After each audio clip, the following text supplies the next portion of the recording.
Oh my God. He's already at the door. Brock's voice is muffled through the wood, and I'm standing here frozen with Ryan in the next room. Where's my sweater? My heart's pounding as the doorknob turns. Oh no, what have I done? Why did I ever say yes to this? He's going to catch us, and my life is over. Before we dive into this story, write where you're watching this video from and subscribe to the channel. Let's get started.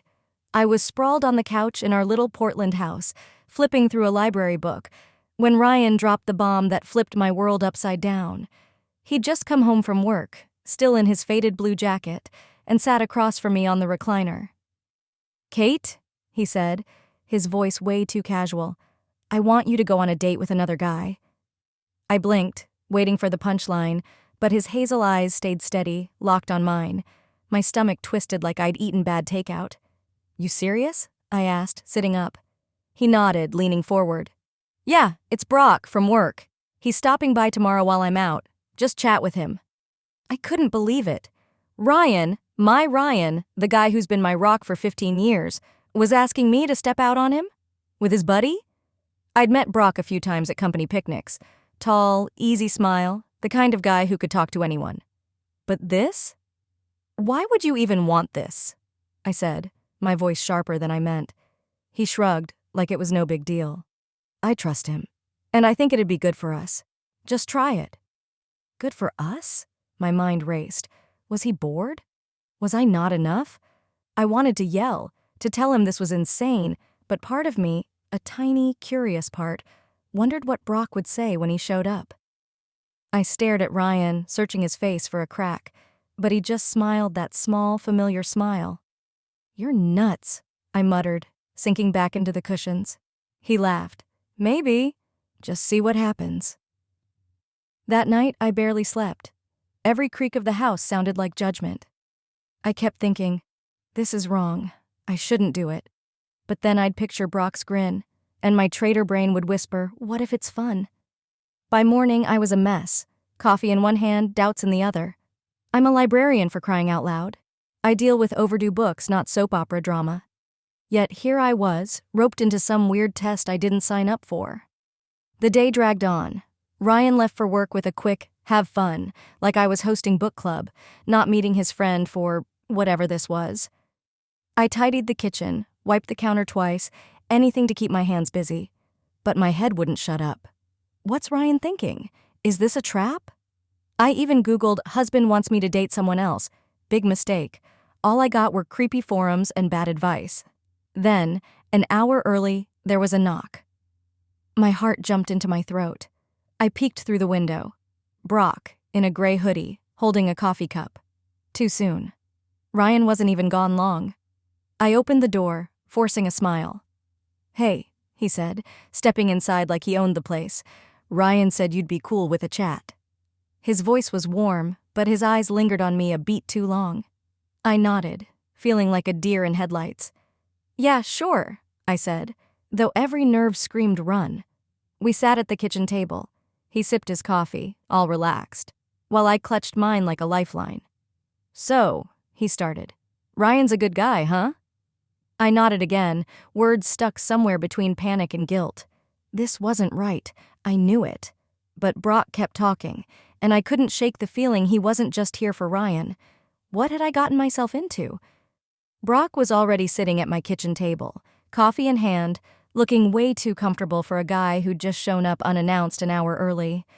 I stood there, gripping my mug, trying to act normal while my brain screamed, "What am I doing?" "Ryan said you'd be cool with this," Brock said, flashing that easy grin I'd seen at picnics.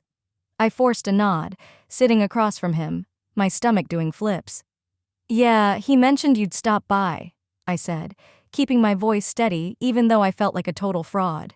This was wrong, I knew it, but I couldn't just kick him out. "So, how's your day going?" he asked, leaning back like we were old pals. I shrugged. "Fine, just, chilling." Lame answer, but my head was a mess. He chuckled, his eyes locking on mine. "Good to know. Ryan's always bragging about you at work." That caught me off guard. "Really?" I said, raising an eyebrow. "Yeah," Brock nodded. "Says you're the smartest person he knows. I can see why." His tone shifted, less casual, more pointed. My cheeks got hot, and I looked down at my coffee. "Stop it, Kate," I told myself. "This isn't a date." But Brock kept going. "You ever get tired of the same old routine?" he asked, twirling his cup. I frowned. "What do you mean?" He leaned in a little. "You know, work, home, same thing every day. Don't you ever want something different?" His words hit me like a curveball. Was he flirting? Testing me? I shifted in my seat, my gut yelling get up and leave, but my mouth said, "Sometimes, I guess." "Dumb move, Kate." He smiled like he'd won a point. "I get it. I've been thinking about shaking things up myself." Then he dropped it. "I've wanted to hang out with you for a while, Kate. Not just 'cause of Ryan."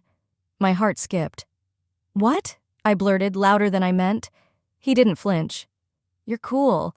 I noticed you at that 4th of July thing last year. You were laughing at Ryan's awful grill skills." He grinned, and I couldn't help it. I smiled back, remembering that day. But then I caught myself. "No, this isn't okay." "You're here because of Ryan though, right?" I said, trying to steer us back to safe ground. He shrugged. "Sure, but I'm not complaining about the company." That grin again. My coffee went cold in my hands, but I didn't care. We kept talking, about books I'd read, his dumb work stories, but every word felt loaded, like he was digging for something. I kept thinking, Ryan set this up. Stay chill.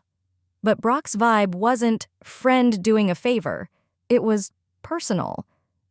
"So, what's your deal?" I asked, testing him. "Why'd you say yes to this?"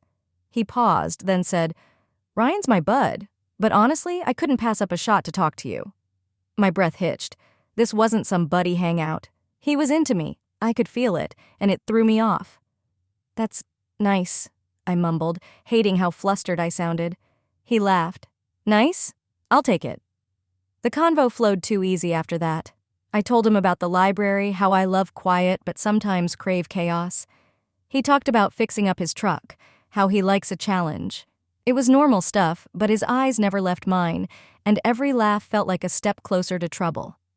When he finally stood to leave, he said, "This was fun, Kate. Let's do it again." I froze.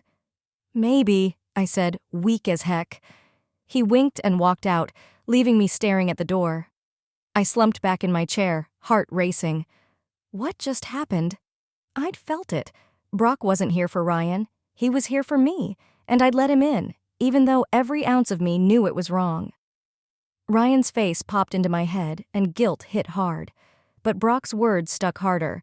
"I've wanted to hang out with you for a while." What was I supposed to do with that? A couple days after Brock left my kitchen, my phone buzzed with a text. "Hey, Kate, can we meet up again?" My thumb hovered over the screen.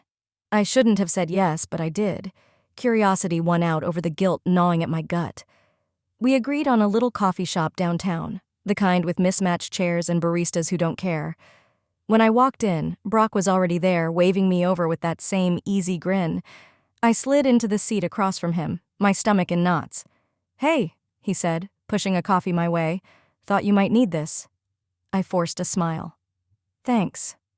We started chatting. Weather, his truck, my library job. Normal stuff. But I couldn't shake the feeling I was crossing a line. Every time I laughed at his jokes, guilt stabbed me. Ryan's at home, trusting me, I kept thinking. Brock leaned forward, his voice dropping. "You okay? You seem off." I shrugged. "Just, this whole thing's weird, you know?" He nodded like he got it, then hit me with a bombshell. "Kate, I gotta tell you something. Ryan's cheating on you. I saw him with some girl last week at the bar." My heart stopped. "What?" I choked out, coffee forgotten. Brock's face was dead serious. "Yeah, I didn't want to say it, but you deserve to know." My mind spun. My Ryan with someone else? It didn't fit. But Brock's eyes were steady and doubt crept in fast. "You sure?" I asked, voice shaky. He reached across the table, grabbing my hand. "I wouldn't lie to you." His touch was warm, steadying me when I felt like falling apart. I didn't pull away. "You don't deserve that," he said, squeezing my hand. "You're too good for it." I stared at him, torn. Part of me wanted to bolt. call Ryan, demand answers. But another part, the part that liked Brock's laugh, his attention, kept me glued to that chair. I don't know what to think, I admitted. He smiled, soft. You don't have to figure it out now. I'm here, okay? That's when it happened. We stayed too long, talked too much, and somehow, between the coffee and the quiet, we crossed a line. I can't say how. We just did. It wasn't planned, but it happened, and I let it. When I got home, my hands were shaking as I tossed my purse on the counter. I stared at the fridge, at Ryan's dumb, world's okayest husband magnet, and hated myself. What did I just do? I kept replaying Brock's words. Ryan cheating, me betrayed. It made sense, didn't it? But then I'd see Ryan's goofy grin in my head, and it didn't add up. I grabbed my phone, almost texted Brock to ask more, but stopped. Instead, I paced the living room, arguing with myself. This isn't me, I muttered. I don't do this. But I had. Brock texted later, You okay? I didn't reply right away. I sat on the couch, knees pulled up, wrestling with it all. If Ryan was cheating, maybe I wasn't the bad guy here. But what if Brock was wrong, or lying? I shoved that thought down. His grip on my hand had felt too real. Yeah, I texted back, lying through my teeth. He replied fast. Good. You deserve better, Kate. My chest tightened. Better like him? By the time Ryan got home, I was a wreck. He walked in, whistling, and pecked my cheek. Hey, babe, good day? I nodded, barely looking at him. Yeah, fine. He didn't push, just grabbed a beer and flopped on the couch. I watched him, searching for a sign. Guilt, a slip-up. Nothing. But Brock's voice echoed. He's cheating. And I'd just proved I could too. Guilt and anger mixed into a mess I couldn't untangle. What if Brock was right? What if I'd just ruined everything for nothing? Ryan was whistling in the kitchen, flipping pancakes like it was any other Saturday, while I stood by the sink, barely holding it together. It had been a week since that coffee shop mess with Brock, and I couldn't look at Ryan without feeling like a liar. His world's okayest husband apron mocked me every time he turned around. I had to know. Hey, I said, keeping my voice casual, you ever step out on me? He froze, spatula midair, then turned, eyes wide. What? No, Kate. Why would you even ask that? His shock looked real, but Brock's words still buzzed in my head. Someone said they saw you with another girl, I pushed, watching his face. He set the spatula down, frowning. Who? Brock? My silence was enough. He sighed, rubbing his neck. Kate, listen. I asked Brock to hang out with you. It was a test, to see if you'd stay loyal. I never cheated, I swear. My stomach dropped. A test? Brock had lied, and I'd fallen for it. You tested me? I whispered, gripping the counter.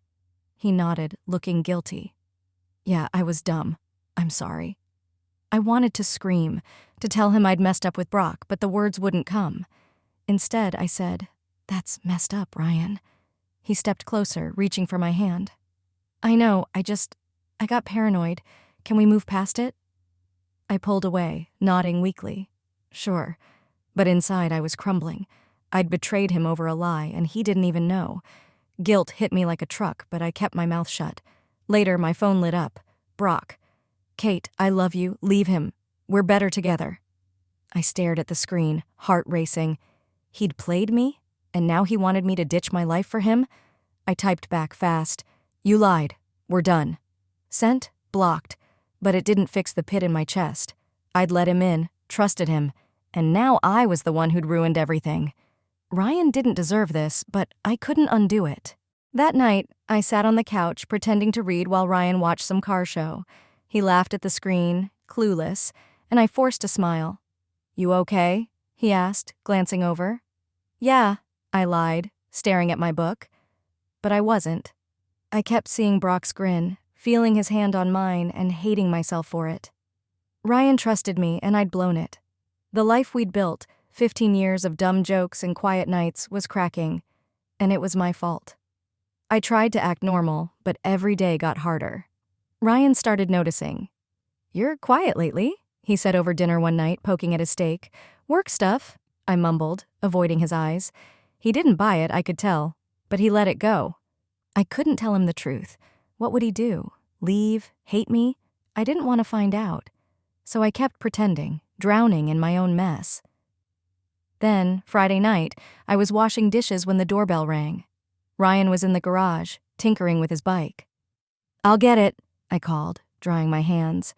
I opened the door, and there was Brock, holding a freaking teddy bear, grinning like he'd won the lottery. "Kate, I can't let you go," he said, stepping closer.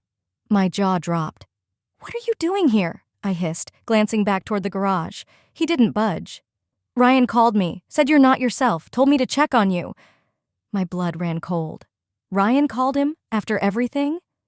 "You're lying," I snapped, but his eyes gleamed. "Ask him yourself." Before I could slam the door, Ryan's voice came from behind me. "Kate, who's—" He stopped, seeing Brock. Then he smiled. "Oh, good. You came." My world tilted. They were in on this together now? What the hell was happening?